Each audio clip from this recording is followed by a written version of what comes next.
Bonjour et bienvenue à tous pour ce nouveau podcast en ligne, le podcast Chrysalis. Je suis heureux de vous retrouver aujourd'hui, je suis avec Margot. Margot, comment vas-tu ? Ça va très bien, merci.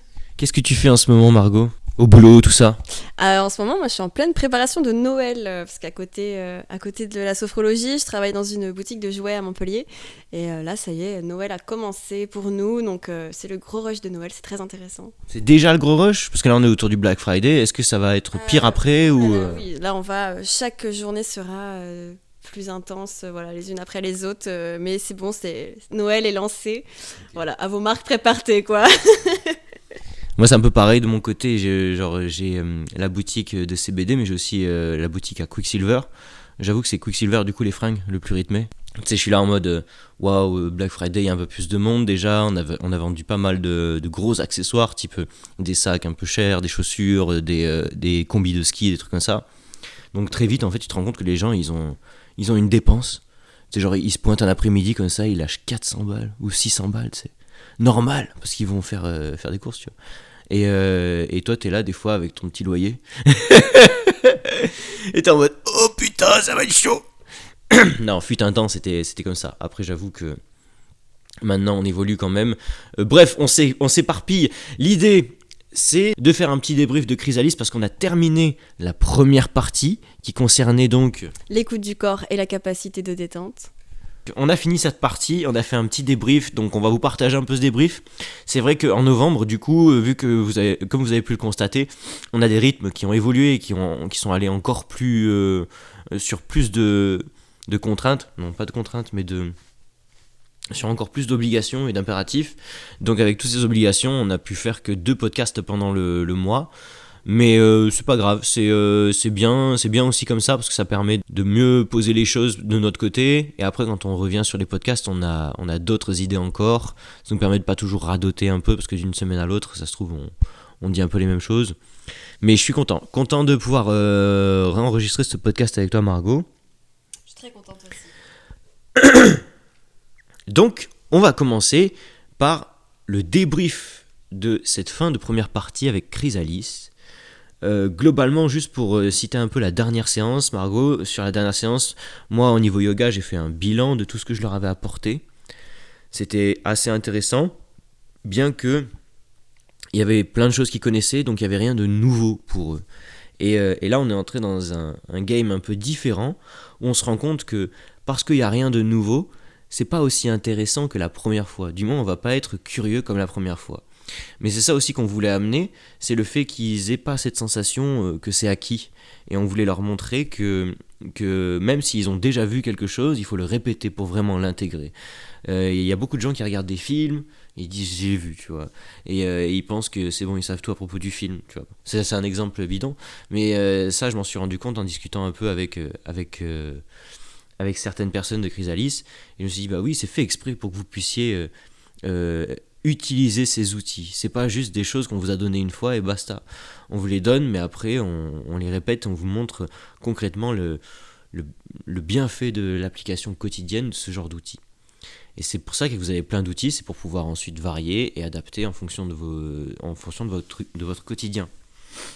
Donc ça, c'était un point très important au niveau yoga. Toi, comment t'as senti déjà ta dernière séance de sophro, sans en dire trop sur ce que t'as fait, juste globalement, est-ce que tu trouves que c'était une belle manière de conclure ? Oui, c'était totalement une belle manière de conclure parce qu'on s'est projeté en fait dans le futur avec du coup tous les bénéfices qu'on peut intégrer des dernières séances. Donc on a fait aussi comme un petit récapitulatif de toutes ces nouvelles capacités qu'on a su développer, voilà, les 9 séances, les 9 premières séances de Chrysalis. Les 2 séances, enfin nos 2 pratiques, je trouve, se mariaient très bien mercredi dernier. Et le partage des vécus, qu'est-ce que t'en as pensé ? Ce qui est ressorti, c'est qu'il n'y avait pas de nouveauté, comme tu dis, en fait. C'est assez drôle parce qu'effectivement, là, en plus, on a fait un récap de tout ce qu'on a déjà vu. Et on sentait qu'il y avait moins d'entrain, justement, parce qu'il n'y avait pas la nouveauté. Mais bon, là, dès ce soir, d'ailleurs, pour la partie 2, on va entrer du coup dans une nouvelle partie qui sera la gestion des émotions et l'image de soi. Donc il va y avoir de la nouveauté. Donc ils vont être contents, je pense. Il y en a, ils ont haussé les sourcils, ils ont soufflé un peu en mode ah ouais quand même.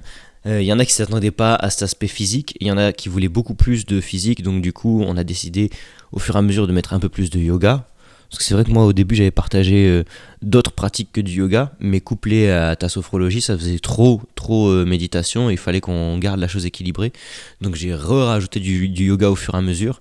Et il y en a qui se rendent compte de ce que c'est comme travail envers soi-même. Je trouve que c'est cool parce que le support d'aller vers son corps et de se mettre dans une pratique physique, en plus de faire la méditation, ça donne du concret à la méditation qu'on fait, tout s'équilibre. Donc c'est bien, mais en même temps pour certains qui ne s'attendaient pas à passer par certaines étapes, c'est surprenant. Et on aime bien cet effet de surprise. C'est là qu'on peut en tirer du coup le meilleur et que eux ils peuvent avoir des nouvelles perspectives. Donc très intéressant pour cette première partie. Il y a un autre truc que j'ai soulevé dans la première partie, je sais pas si tu te souviens. À la fin, j'ai comparé un peu les différentes parties qu'on aborde et je leur ai dit, rendez-vous compte que tous les outils qu'on vous a donnés, donc capacité à vous détendre, à prendre du recul, à vous relâcher, en fait c'est des capacités qui vont vous aider à optimiser votre intelligence. Vous allez être beaucoup plus intelligent en fait dans votre positionnement, dans votre manière d'aborder les choses. Parce que vous n'allez pas sauter par impulsion, vous n'allez pas réagir ou surréagir à ce qui se présente d'un coup parce que vous en avez l'habitude. Là en fait vous avez des outils pour vous calmer, temporiser. Si jamais il y a un truc qui s'est mal passé, un échange qui a été infructueux, vous pouvez couper, prendre un moment pour vous recentrer et ensuite revenir à la situation. Et c'est comme ça que vous devez utiliser ces outils qu'on vous a transmis. C'est dans le but d'optimiser, d'avoir une plus grande intelligence. Et je leur ai fait se rendre compte que j'ai fait un comparatif avec les jeux vidéo. Et j'ai dit souvent dans les jeux vidéo, quand vous prenez un personnage basique dans un jeu de guerre médiéval ou un truc comme ça, vous allez avoir trois catégories spéciales pour faire évoluer votre personnage. L'intelligence, l'agilité et la force. C'est un peu les trucs de base comme Warcraft 3 ou des trucs comme ça pour ceux qui connaissent. Et du coup, je leur ai dit, cette première partie, elle vous aide à faire monter vos points d'intelligence, en gros. Et après, j'aurais fait soulever l'idée qu'avec la gestion des émotions, la pratique allait être un peu plus intense, un peu plus dans la souplesse, dans l'accueil d'une certaine fluidité, et donc du coup que ça touchait plutôt au point d'agilité. Et après, à la fin, la confiance en soi, bien sûr, du coup, on a soulevé l'idée que c'était l'art de gagner en force, donc du coup faire monter ses points de force. Et c'est intéressant de voir comme...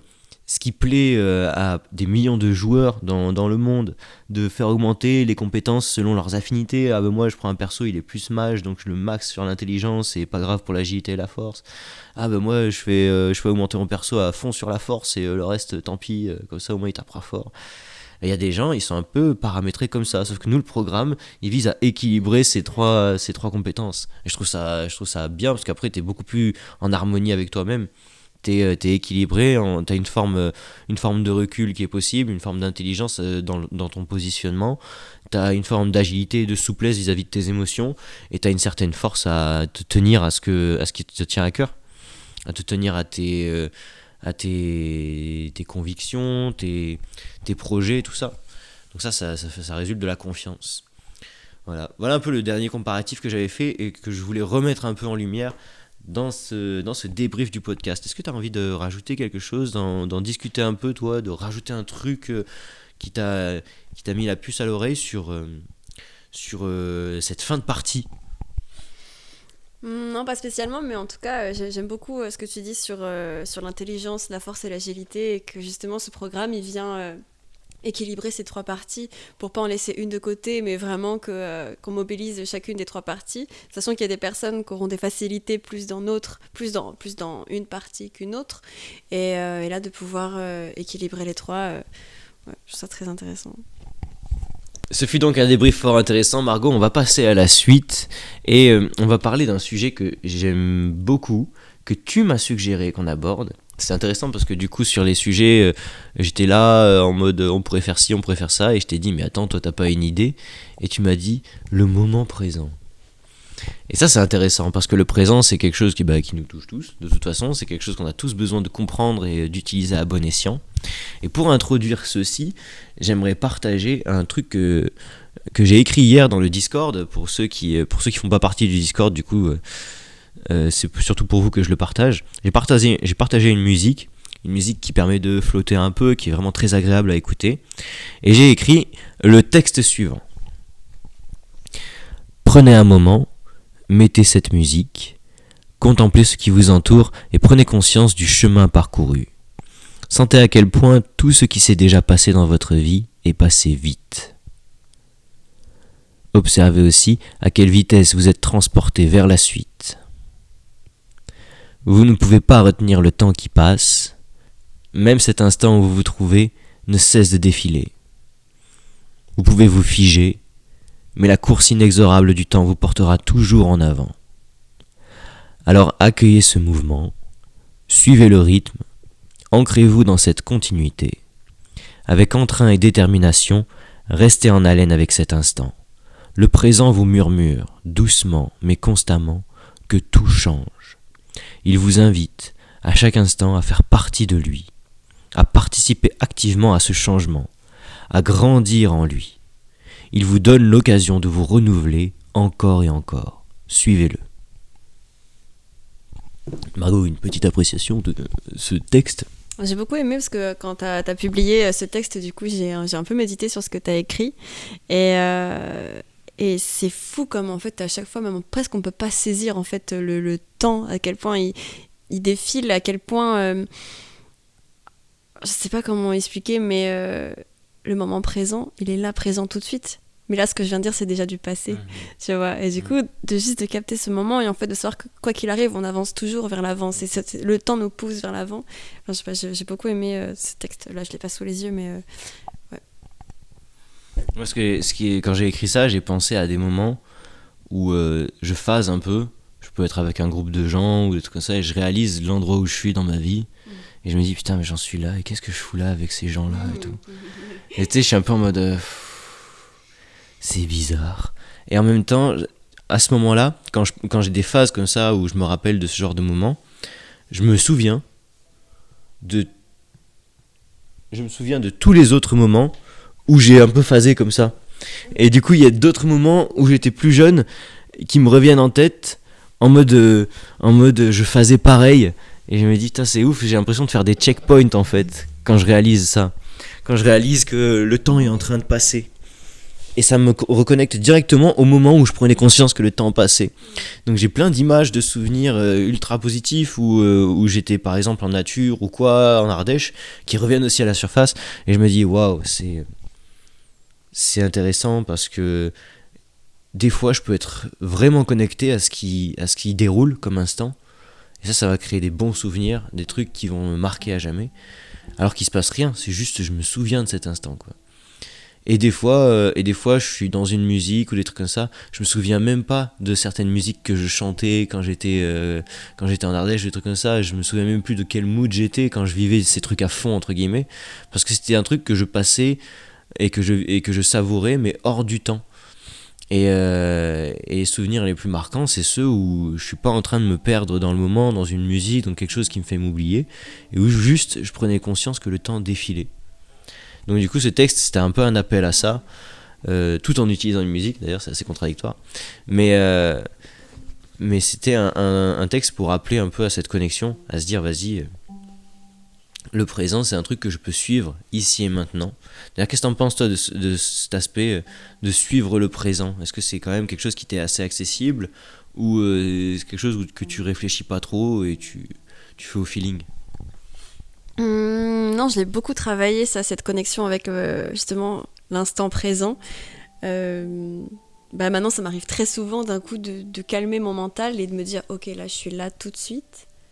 J'ai ça dans mon corps à ce moment-là, je ressens ça. Je suis ici, j'entends ça.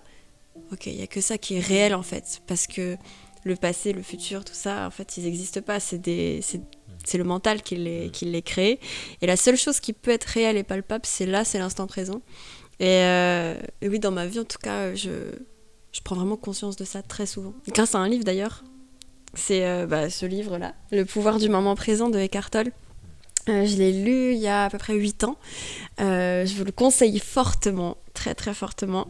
C'est un livre qui m'a mis une claque. Je pense que c'est un des premiers livres qui m'a mis une très grosse claque et qui m'a fait comprendre l'importance justement d'être connecté au moment présent.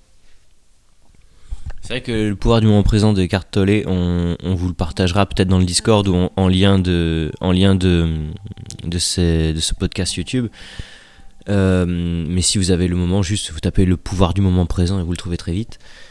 Est-ce que tu as compris tout direct quand tu l'as lu, ce livre? Parce que c'est compliqué quand même. Moi je sais que la plupart des gens à qui je l'ai conseillé, souvent ils étaient là en mode oh c'est chaud.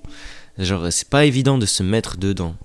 Et je pense ouais t'as touché une notion qui est importante, t'as dit que le passé et le futur sont pas réels. Et ça c'est vrai. Quand on se met à suivre du coup ce qui se déroule dans l'instant, on sait qu'on n'a aucune emprise et qu'en fait rien de ce qui est passé ou de ce qui arrive est réel. La seule chose qui a une vraie validité et qui est tangible au final, c'est ce qui se déroule constamment, mais qui s'arrête jamais par contre. Du coup, c'est archi perturbant. Souvent, on voudrait tirer des conclusions par rapport à ce qu'on a vécu avant, se méfier, se protéger de tel truc parce qu'on est soi-disant blessé. Et en fait, on se heurte à une réalité qui n'a rien à voir avec l'illusion qu'on se fait du passé. Donc, c'est pour ça qu'après, c'est compliqué. Tout à l'heure, tu as lu un morceau de ce bouquin, tu l'as attrapé, et tu as dit que c'était le temps qui était responsable de la négativité et de la souffrance. Bien sûr. C'est intéressant. Moi, en tout cas, je suis d'accord avec ça parce que pour moi, tous les problèmes qu'on peut avoir, ils sont liés soit au passé, soit au futur. On se rend compte à part les problèmes qui sont dans l'instant présent, ils sont souvent, on va les régler dans l'instant présent, en direct, et tout sera fini, c'est ok. Souvent, on va être dans nos émotions, dans des ruminations, et c'est toujours lié au passé ou au futur. Quand ça va pas dans notre vie, ça va pas par rapport au passé ou au futur. Et que dans l'instant présent, en soi, tout va toujours bien. J'ai vraiment cette sensation. Après, tu vois, genre, je pense que t'es en temps de guerre, t'es sur le champ de bataille. Le moment présent, il va être long. Et il va être long, le temps présent, où tu te fais tirer dessus et où t'espères, tu pries que tu vas survivre. mais à mon avis, ouais, en fait, ce qui crée la souffrance, c'est de trop réfléchir. Surtout ça. Et le passé et le futur, ça apporte énormément de réflexion. Et le fait de trop réfléchir, souvent on te dit ah tu penses trop et tout. Mais je trouve ça vachement vrai. Quand quelqu'un me dit que je pense trop, souvent je le prends bien. Je suis en mode ok ouais c'est vrai en fait, je devrais moins réfléchir à ça. Je devrais moins me prendre la tête entre guillemets et plus aller sur le terrain et voir comment ça se passe. Parce que là par contre oui je suis d'accord en temps de guerre, si on reprend cet exemple horrible, et ben en fait t'as pas le choix que de réagir. Tu sais très bien que la bombe elle va tomber. Donc en fait t'es pas serein, mais en même temps tu te dis bon bah je vais peut-être pas rester là quoi. Et donc en fait le fait de laisser la réflexion derrière donne plus de pouvoir à l'action et donc à une possible solution. Tandis que quand on se mure dans des réflexions sur le passé et sur l'avenir, on s'ancre un peu plus dans la méfiance et donc dans l'inaction, ce qui n'apporte aucune solution. Donc on peut se soucier d'un truc autant de fois qu'on le veut, plus on s'en soucie et moins on trouvera de solutions. Que plus on va au devant des choses, on essaye d'entamer une action. Moi je pense que du coup, par exemple quelqu'un qui réfléchit moins, qui est comme on pourrait dire il est pas logique dans sa tête, ou alors il a pas de comment on peut dire, c'est des gens qui sont un peu bruts là, ils foncent sans réfléchir. Bref, des gens comme ça, je pense qu'ils ont plus de solutions que les autres parce qu'en fait ils n'ont pas cherché à réfléchir à une solution, mais à force d'avoir expérimenté et de s'être confrontés, en fait ça devient un réflexe que de trouver une solution pour eux. C'est comme un muscle, ils ont musclé ce truc de réflexe de vas-y je m'adapte. Et moi je pense que quand on est trop dans de la réflexion sur le passé ou l'avenir, on s'adapte plus. On pense pouvoir tout contrôler et ça nous donne l'illusion qu'en fait on sait tout, qu'on connaît tout et qu'on a acquis les choses. Et c'est quelque chose qui nous sépare du présent, de notre pouvoir en lien avec le présent. Le présent lui il nous invite toujours à participer avec lui et nous on l'écoute que très peu. Parce qu'on est souvent sur nos téléphones, sur autre chose et tout. Moi, le plus souvent, dans les transports en commun, je prends pas mon téléphone. Je le prends, je le garde sur moi au cas où on m'appelle, si jamais je suis en retard ou des trucs comme ça. Mais en vrai, la plupart du temps, dans le tram, j'essaye de me poser et de regarder les gens autour, même à la salle. La salle, des fois, ça peut arriver que j'écoute un podcast. Donc là, ok, c'est intéressant parce que ça me permet d'apprendre des choses. Mais le reste du temps, j'ai pas mes écouteurs et des trucs comme ça. Et je suis là où je suis avec tout le monde. C'est là qu'il faut pas tomber dans le piège, en fait. Ce qui différencie du coup le moment présent du passé et du futur, c'est cette capacité d'action. Parce que le seul moment où on peut être acteur et passer à l'action, en fait, c'est dans l'instant présent. Et comme tu dis, la réflexion, elle est liée au passé ou au futur. Mais dans ce cas-là, on n'agit pas et du coup, on n'a rien à... On peut pas forcément... En fait, on peut pas modifier. On peut pas modifier le passé, on peut pas modifier le futur. La seule chose sur laquelle on peut avoir un impact, c'est là, tout de suite, maintenant. Et ce moment-là, de toute façon, après, il ira dans la case passée. Et on voit des personnes qui passent la totalité de leur vie dans leur passé ou dans leur futur. Il y a des personnes qui se sont jamais connectées une seule fois au moment présent. Et il y a beaucoup de personnes aussi que j'ai dans mon entourage qui ont très peur de l'avenir, mais du coup ils font que de penser à l'avenir, que penser au futur, qu'est-ce qu'ils vont faire plus tard, comment ils vont agir, comment va être leur vie dans 10 ans, 20 ans, etc. Mais en fait ils oublient complètement de vivre maintenant. Alors que c'est là tout de suite. Le futur se construit à partir de maintenant. Et maintenant, c'est ça. Si tu passes pas à l'action là dans ton instant présent, ton avenir, dans 10 ans, tu diras pareil, qu'est-ce que je vais faire dans 10 ans, etc. Et j'ai d'autres personnes de mon entourage qui, elles, sont plutôt constamment reliées à leur passé, à leurs souvenirs. Ah oui, alors moi j'ai fait ça. Des bons souvenirs ou parfois des mauvais. Mais en fait, ils oublient de vivre là maintenant. Le risque avec le passé, c'est de tirer des conclusions. En fait, il y en a beaucoup trop qui, à cause du passé, se disent non, être riche, c'est pas pour moi, tu vois. Genre, en mode, par exemple, je donne un exemple bidon, être riche, tu vois, mais genre, les gens se disent que si tu fais pas tel truc et que tu vas pas dans telle chose, machin, tu peux pas accéder à une carrière d'acteur. Si tu fais pas tel truc, machin, un truc comme ça, en fait, les gens se disent un truc que j'aime pas, vis-à-vis du passé, ils se disent c'est trop tard. Et en fait, ce truc de c'est trop tard, en fait, là, je suis trop vieux maintenant, c'est nier leur capacité à être là dans le présent et à donner et à se renouveler, à donner une nouvelle vibe. En fait, même quelqu'un qui a perdu un membre, finalement, il y en a beaucoup plus, je pense, parmi ces gens-là qui réalisent qu'ils sont passés près de la mort et ils se disent putain, il me manque ça, mais là c'est le moment ou jamais de vivre ce que j'aurais pu rater de vivre. Après il y en a plein qui, voilà, je sais, ils sont beaucoup affectés par ce genre de choses, donc du coup ils restent aussi dans le passé. Mais ceux qui arrivent à reprendre le pas sur une expérience passée, finalement ils se renouvellent, ils arrivent dans un présent où ils se disent putain, je vais faire quelque chose du temps qui me reste. Je vais pas juste dire que c'est trop tard, c'est pas vrai, c'est pas trop tard.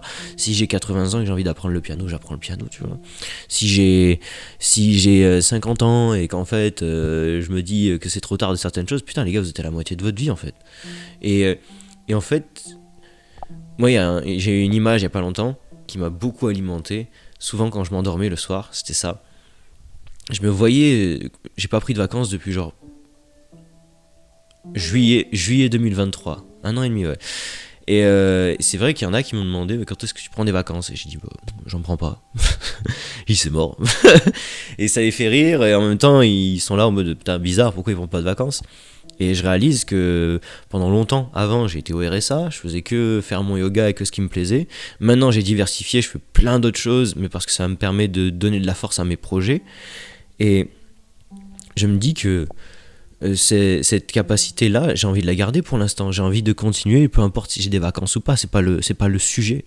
Le sujet, c'est pas de prendre des vacances, c'est pas de faire une pause, là, c'est pas intéressant. Et je me dis, c'est quoi ? Même si je suis fatigué, ce que j'aime bien là en ce moment dans la dynamique, c'est que je m'effondre et après je me relève. J'ai pas envie des fois, mais j'y vais quand même. Et vu que j'y vais quand même, je suis là en mode vas-y, let's go. Et j'ai une vision de moi des fois le soir où je me dis et quand bien même demain je meurs, le meilleur moyen de mourir demain, ce serait comment, tu vois ? Ce serait de mourir en ayant bien vécu, en étant en paix, prêt à accueillir la lumière, les bras ouverts, non. Le meilleur moyen de mourir, ce serait de me redresser comme ça, avec la lumière qui me tend les bras et lui dire « Tu sais quoi, m'en bats les couilles, je vais quand même continuer ce que je fais, je vais charbonner encore et encore et encore. » En fait, donner à la vie l'idée que tu t'arrêteras jamais, c'est honorer la vie qui, elle, par définition, est toujours en devenir, est toujours en train de continuer. Et quand t'es là et que tu continues, tu persistes, tu t'arrêtes jamais, il t'arrive un truc, hop, tu continues encore et encore et encore et encore, de manière infatigable. En fait, je pense que tu es capable de trouver cette énergie, même si des fois tu peux plus au niveau physique ou quoi, le corps va trouver des ressources incroyables en dessous Tu vas pouvoir te surprendre. Ok, des fois des temps de pause c'est bien pour se ressourcer, se régénérer, mais ne jamais se loger dans un confort où d'un coup tu te dis vas-y c'est bon, je peux me poser maintenant. C'est pas le but. La vie elle est là en mode tout le temps je crée. Vas-y, jusqu'au bout de la vie je crée. Et demain si la mort doit m'emporter, je la regarderai en disant bah tu sais quoi, je m'en fous, je continuerai de créer même en dehors de mon corps. Qu'est-ce que tu vas faire? Je serai là en dehors de mon corps et je serai en mode je continue de donner le meilleur, je continue d'accompagner les gens, je continue d'agir pour mon bien et le plus grand bien de tous entre guillemets. C'est cette idée de générer une volonté, une motivation qui est pas que à ton échelle mais qui est à l'échelle de l'humanité, et ça je trouve ça donne beaucoup d'énergie.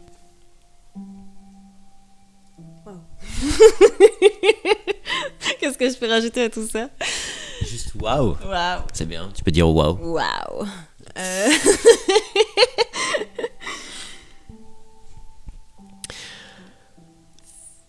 Je me suis un peu étalé. Mais du coup, j'aimerais qu'on parle maintenant d'un autre aspect de la présence, du moment présent, entre guillemets. J'aimerais qu'on parle des personnes, je sais pas si t'as connu toi un peu des gens comme ça, mais c'est sûr, qui ont une certaine, comment on peut dire, qualité de présence. D'ailleurs, on utilise en sophrologie ça, non? Ouais. On renforce notre qualité de présence en sophrologie. Alors bah tiens, c'est intéressant, qu'est-ce que c'est la qualité de présence en sophrologie? La qualité de présence en sophrologie, c'est justement c'est ce qu'on commence d'ailleurs par une pratique. Toujours, on commence par la sophronisation de base. C'est cette pratique qui nous permet de renforcer notre qualité de présence. C'est un peu, voilà, on est dans notre vie, on est là dans le tourbillon de notre vie, nos pensées, etc. Et quand on arrive pour faire de la sophrologie, cette technique, elle va nous permettre de nous recentrer et nous concentrer sur l'instant présent, en fait. Canaliser notre attention. Voilà, canaliser notre attention, totalement. Et pour ça, c'est simple, il suffit juste de se mettre à l'écoute de son corps, comment est notre corps dans cet instant présent. Même là, tout de suite, vous qui écoutez ce podcast, vous pouvez vous demander, là, tout de suite, qu'est-ce que vous ressentez dans votre corps? Quels sont les bruits que vous entendez autour de vous? Quelles sont les couleurs, les textures que vous voyez en face de vous? Et rien qu'en faisant ça, en vous concentrant aussi sur votre respiration, vous vous reconnectez au moment présent. Et souvent, même quand vous essayez d'écouter vos pensées à ce moment-là, elles vont se faire discrètes et elles vont s'arrêter. Les pensées, elles n'aiment pas trop être écoutées. Après, il y a plusieurs techniques qui vont nous permettre d'apprendre à écouter nos pensées. Mais au début, dès qu'on veut les écouter comme ça, elles se calment. Et là, on se retrouve dans un calme total dans notre esprit, totalement relié à l'instant présent, dans une bonne qualité de présence. Une qualité de présence, c'est être ici et maintenant et pas ailleurs, pas dans nos pensées, pas en train de penser à ce qu'on va faire demain, ce qu'on a fait hier et ce qu'on a fait il y a 2 ans, etc. Juste être là, tout de suite. Et quand on est là tout de suite, il n'y a que ça qui existe, tu vois. Ce qui est cool, c'est que du coup, tu parles de cette qualité de présence comme le fait en fait de dissocier ce qu'on est par essence de nos pensées qui sont pas ce qu'on est. Ok. Parce que du coup, c'est en ça qu'elles aiment pas être vues, entre guillemets. Pour moi, nos pensées, c'est des productions de notre mental. Ouais. Et du coup, les pensées, pour être réelles, les pensées, les pensées, elles font tout pour nous faire penser que c'est nous qui en sommes à l'origine. Ouais, exact. Alors que c'est faux quand on les regarde en mode qu'est-ce que tu fais là, toi? Souvent, la pensée, elle est là en mode merde, je suis allé trop loin au-delà de la frontière de la perception, je me suis fait griller, je suis plus qu'une pensée, je suis pas réel, et il l'a vu. Et en fait, cette conscience-là, elle permet de faire taire beaucoup de choses qui ruminent des fois. Le problème, je pense, c'est que les gens, la plupart du temps, se calent derrière cette vieille philosophie Descartes là. Je pense donc je suis. Et ça. Non, c'est tout l'inverse. Ça mindfuck. C'est tout l'inverse. Je suis donc, par conséquent, je peux penser, mais c'est pas la seule capacité que j'ai par le fait d'être. Des fois, je suis, et j'ai la possibilité d'être là physiquement et de dégager quelque chose sans penser, sans parler. Et ça, il y en a qui en sont capables. C'est pour ça que moi, je voulais amener ce sujet de qualité de présence. C'est parce qu'il y a des personnes avec qui j'ai passé du temps ces derniers temps qui ont une qualité de présence. C'est pas du coup l'attention qu'ils vont mettre dans le présent, mais c'est quand ils sont avec moi, je sens qu'ils dégagent un truc particulier. Et il y en a, à la limite, ils vont meubler avec plein de mots, il y en a, ils vont meubler avec quelques actions, et il y en a, ils vont meubler avec des pensées et des trucs comme ça, et presque tu les entends penser, tu vois. Donc la qualité de présence de certaines personnes, je m'en suis rendu compte parce que il y en a que je connaissais pas, qui étaient là, qui parlaient pas beaucoup, et en même temps, première fois, je suis pas trop à l'aise. Deuxième fois que je les vois, je suis en mode, finalement, j'ai plaisir à être avec cette personne. J'ai plaisir à être avec cette personne parce qu'elle dégage un truc qui est très calme, elle est pas pressée de parler. Elle est pas pressée de débriefer de ce qu'on a fait quand on s'est pas vu. Elle est pas pressée d'échanger, d'avoir des réponses ou des trucs comme ça. Elle est pas en fait, elle est pas dans le côté échange à outrance de oui bon on se fait chier, tu me parles pas, non. En fait, c'est des gens qui sont capables de se poser, et je trouve que ces gens-là portent une qualité de présence qui est différente. Parce qu'ils prennent le temps d'être là avec toi, ils prennent le temps de se poser, et tu sais, tu leur demandes s'ils veulent de l'eau, tu leur demandes s'ils veulent un truc à manger, tout, ils sont là en mode non, tranquille. Et genre, ils veulent rien de plus, juste ils sont là et ils kiffent être là avec toi. Et le simple fait qu'ils kiffent, ça apporte un truc à leur présence qui fait que tu peux te sentir bien avec eux. Je sais pas ce que t'en penses, est-ce qu'il y a des personnes comme ça, toi, qui t'offrent la qualité de leur présence, entre guillemets, ou qui t'offrent cette sensation qu'ils ont une présence particulière qui est bien à elles, et ça te fait du bien d'être avec elles? Bah, même les animaux, quand on y pense. Ouais, nos animaux, ils sont... Clairement. Ils sont toujours, Les animaux, c'est fascinant de les regarder. La qualité de présence, elle est incroyable. Eux, ils sont là, ici et maintenant. Ils sont pas ailleurs, quoi. C'est vrai. Ouais. Mais je voudrais revenir sur ce qu'on a dit tout à l'heure par rapport aux pensées, qu'elles ne nous appartiennent pas. Il y a beaucoup de personnes qui ont tendance aussi à s'identifier à leurs pensées, à s'identifier à leur mental, en pensant qu'ils sont en fait totalement la création de leurs pensées. Et quand on se met à écouter nos pensées, à les observer, on peut s'amuser d'ailleurs à laisser passer nos pensées, laisser nos pensées défiler, un peu comme quand on regarde le paysage à travers la vitre d'un train. Juste laisser passer nos pensées comme ça, sans s'y attacher, et juste en les regardant, en les observant. Et en faisant ça, en fait, on se désidentifie d'elles, et du coup, toute la négativité, souvent qu'elles emportent avec elles, en fait, elle ne nous appartient pas. Et on se rend compte qu'en fait, c'est pas nous, c'est pas nous qui sommes là négatifs dans cet instant présent, c'est nos pensées. Et d'ailleurs, quand on pense au passé ou au futur, tout va dépendre de notre état d'esprit du moment présent. Si dans l'instant présent, je me sens bien et que je pense au futur, le futur il va être beau, tout va bien se passer, etc. Si je pense au passé, pareil, c'est que des bons souvenirs.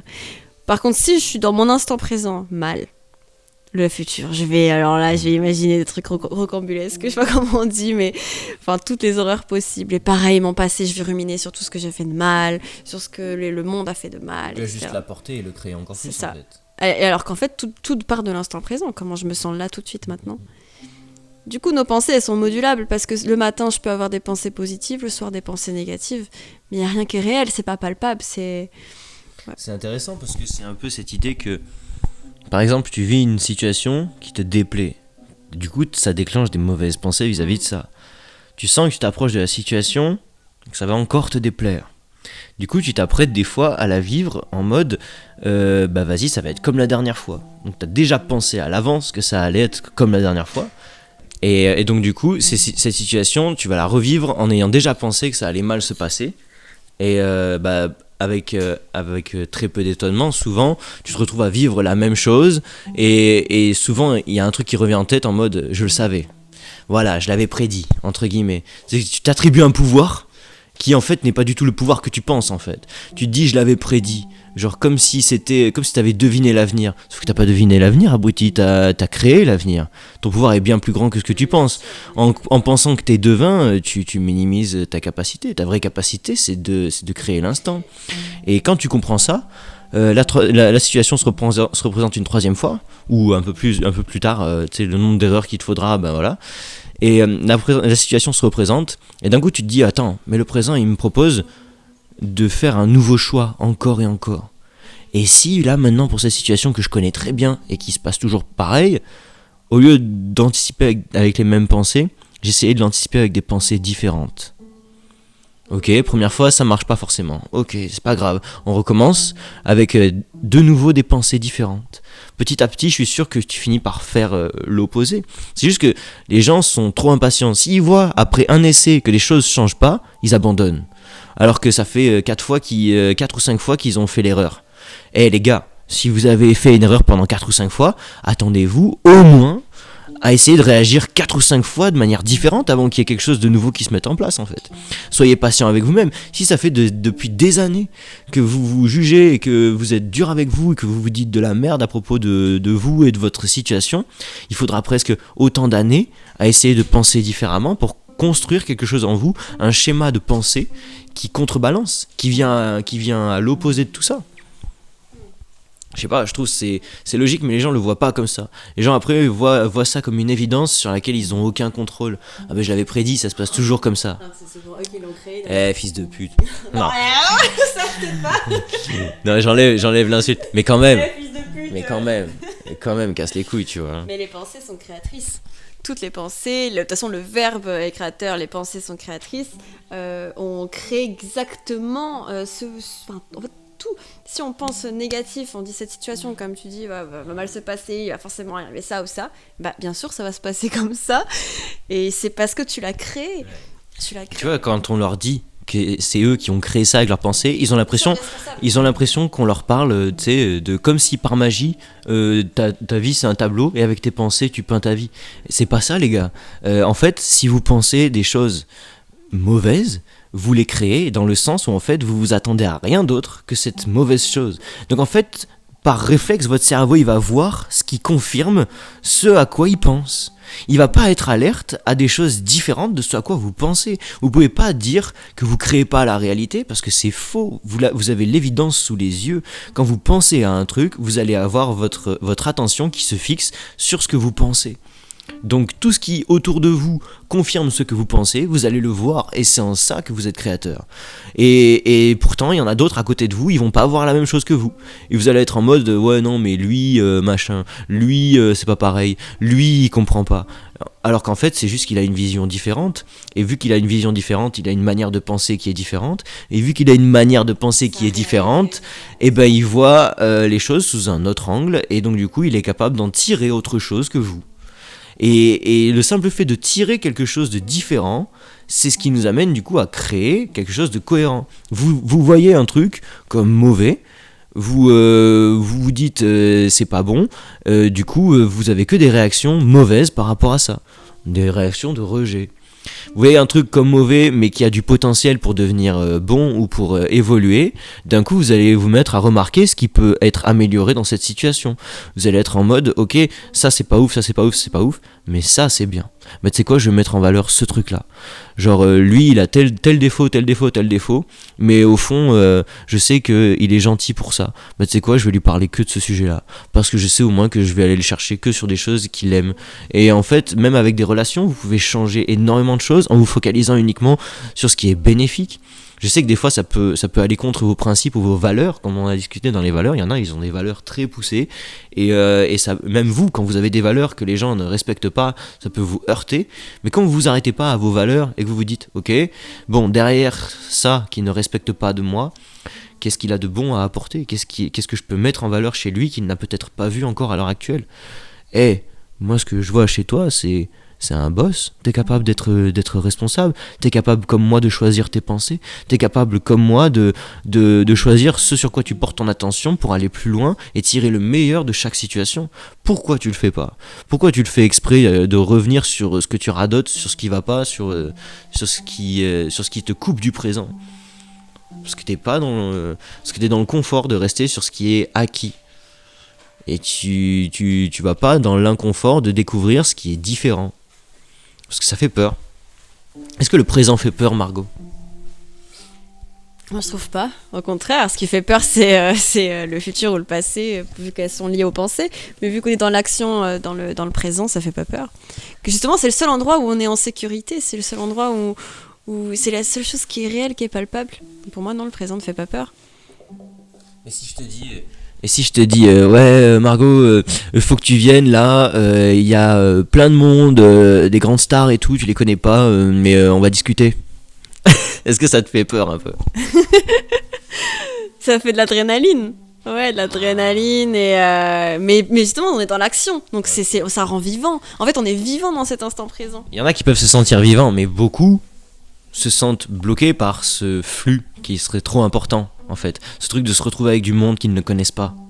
tu sais. Oui, ça c'est lié à nos conditions. Ouais. Et donc du coup, est-ce que tu penses que certains peuvent confondre l'adrénaline avec la peur? Bien sûr, on confond presque toujours l'adrénaline et la peur. Comme on confond, oui, non, surtout adrénaline et peur. D'ailleurs, maintenant, j'ose beaucoup, je dis presque plus que j'ai peur, je dis que j'ai d'adrénaline.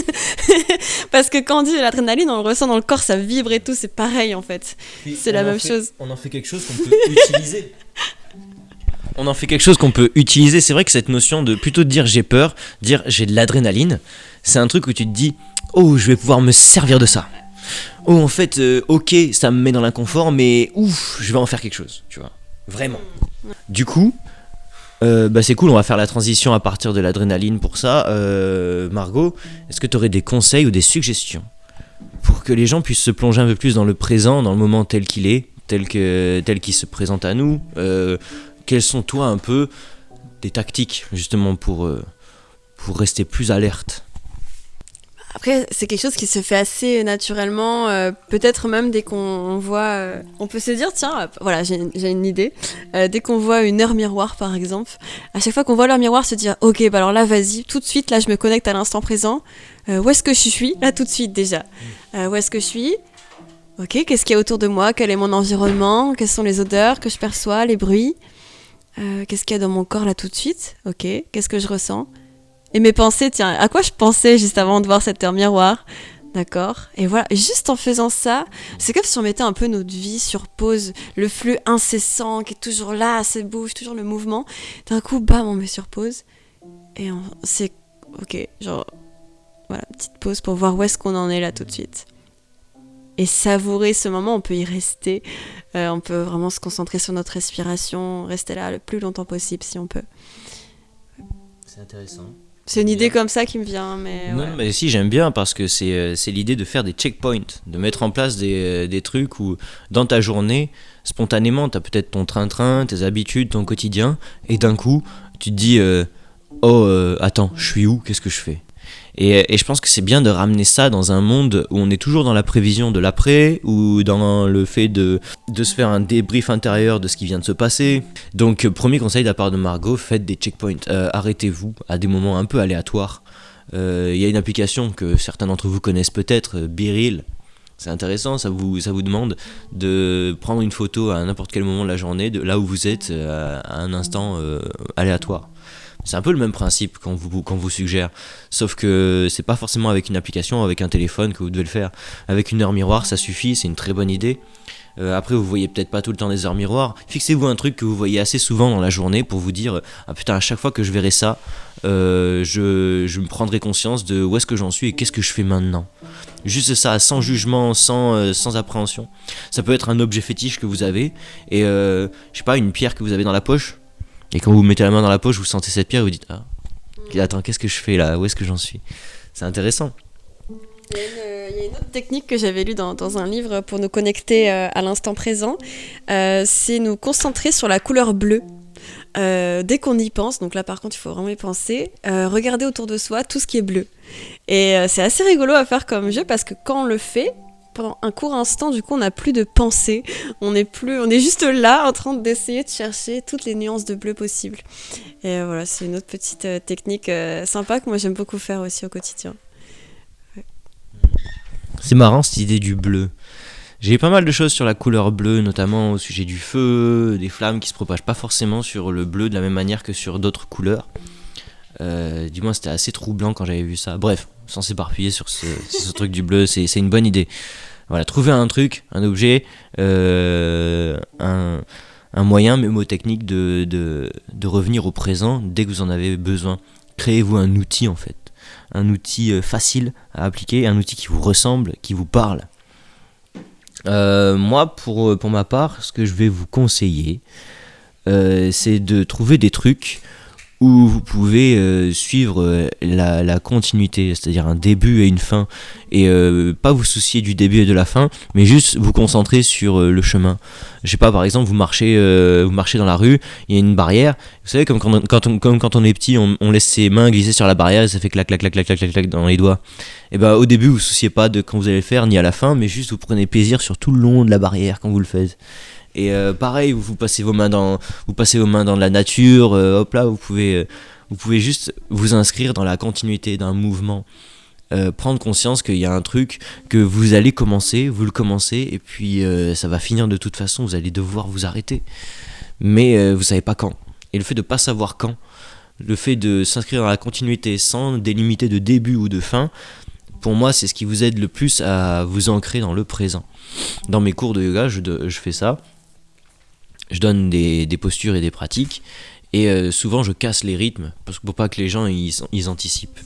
Je le casse parce que ça permet ensuite à quelqu'un qui aurait trop l'habitude de ma pratique, je dis inspirer, lever la tête, plier les genoux, le mec plie les genoux et en fait il va sauter par automatisme parce que c'est ce qu'on fait tout le temps, et là d'un coup je lui dis eh ben non, on descend en planche.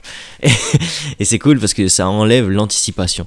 Enlever un peu d'anticipation, essayez d'enlever ce truc dans votre tête qui dit ouais je sais, ou de toute façon c'est toujours pareil.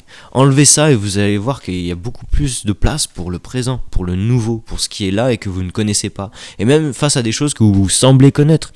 Amusez-vous à regarder un film que vous avez déjà vu, je vous garantis que vous allez en avoir une vision différente. Ça va vous ramener des choses que vous aviez vues d'une certaine manière au début mais que vous verrez différemment. Et en fait vous allez comprendre l'intérêt du présent. L'intérêt du présent, c'est se renouveler. Si vous avez déjà vu un film, vous allez voir que de le revoir une nouvelle fois, vous allez en avoir une nouvelle vision. Vous allez renouveler votre vision de cette chose. Servez-vous du présent pour vous renouveler, et vous inscrire, pour vous renouveler et vous inscrire dans la continuité. C'est vraiment ce que je vous conseille. Voilà. Je pense qu'on a fait un bon tour, Margot. On est sur du 50 minutes. Peut-être un peu moins du coup quand j'aurai fait le montage. On est sur du 40, 50 minutes. On n'aura peut-être pas le temps, mais proposer une méditation pour l'instant présent. C'est ce que j'ai fait pendant que t'es parti chercher ce soir. Et j'aurais trop aimé proposer juste une petite méditation très courte. Peut-être 2 minutes ou 3 minutes. Tu veux le faire là? Pourquoi pas? Vas-y. Pour que les personnes puissent se concentrer sur l'instant présent pendant qu'ils écoutent la vidéo. Ok. Je sais pas. Très bien, très bien.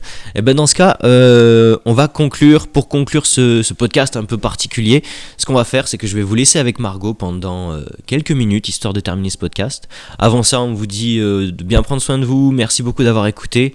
On se retrouve très bientôt pour un nouveau podcast avec Chrysalis. C'était Hugo et Margot. Au revoir. Non, Margot, non. Non, dis merci à tous, machin. Non, merci à tous pour votre écoute. Ouais. Voilà, je vous laisse avec Margot pour un petit temps d'intégration, histoire de bien clôturer cette conversation sur le présent. On passe un petit moment de douceur, petit cadeau, petit temps pour vous. Si vous êtes allé au bout de ce podcast, vous le méritez. Prenez un moment pour vous arrêter et laissez-vous porter.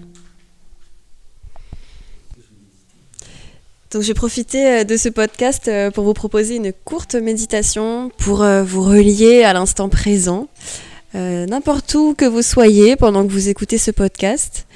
Si vous en avez la possibilité, je vous laisse fermer vos yeux.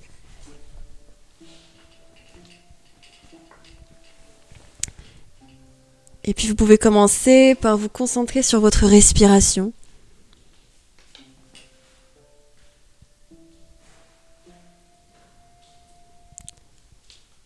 Vous pouvez peut-être percevoir le trajet de l'air qui entre et qui sort.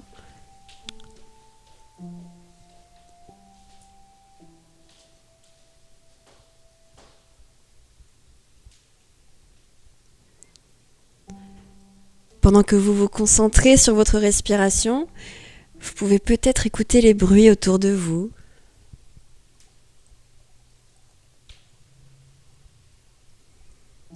Percevoir peut-être des odeurs.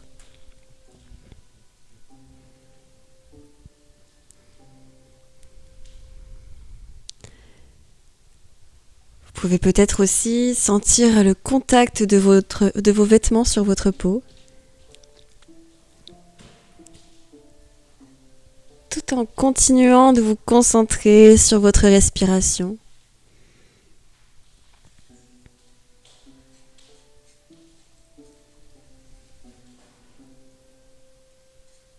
En cet instant précis, seul le moment présent existe.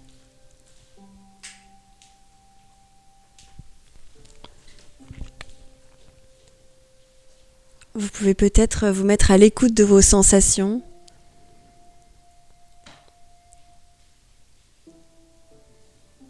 Ressentir tout ce qui se passe dans votre corps en cet instant précis. Que vos sensations soient agréables ou bien désagréables. Accueillez-les avec bienveillance, sans analyse et sans jugement.